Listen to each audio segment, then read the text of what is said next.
Hey friends, I'm Carly. Changing people's minds can be really hard.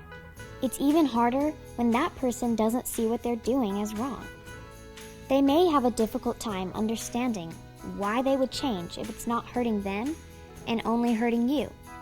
If I'm honest, sometimes it's really hard to change my mind. I usually have really strong opinions about what I want.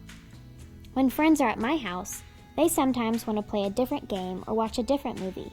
I have to think about them in order to change my mind, and I have to consider how they feel too.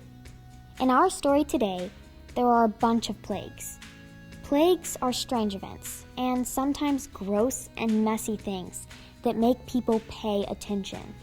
For example, one of the plagues was frogs everywhere, and another was big flying bugs. I would have been so scared. I don't even like one bug, much less seeing them everywhere. These were not things that would normally happen. The plagues were designed to change Pharaoh's mind and demonstrate God's control over all of creation and nature. Moses had asked Pharaoh to let the Israelite people free from slavery, but Pharaoh refused. When he refused, the plagues came. The plagues remind us of awe, the awesome and awfulness of some situations. They were really hard to live through and made conditions really tough. There were people impacted that weren't in charge of the decisions to keep the Israelites, but they had to suffer because of someone else's decision. Even with all that power, it took several different plagues to change Pharaoh's mind. The people were in awe of God's power. They had never seen anything like this before.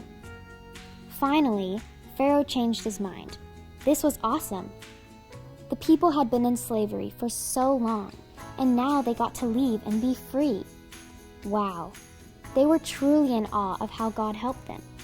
This story reminds us that God is powerful. It also reminds us that even when it's hard to change someone's mind, it isn't impossible. We can keep trying and trying until the right thing is done. In this case, when Pharaoh's mind was changed, God's people got to live in freedom. Now, it's time for you to wonder.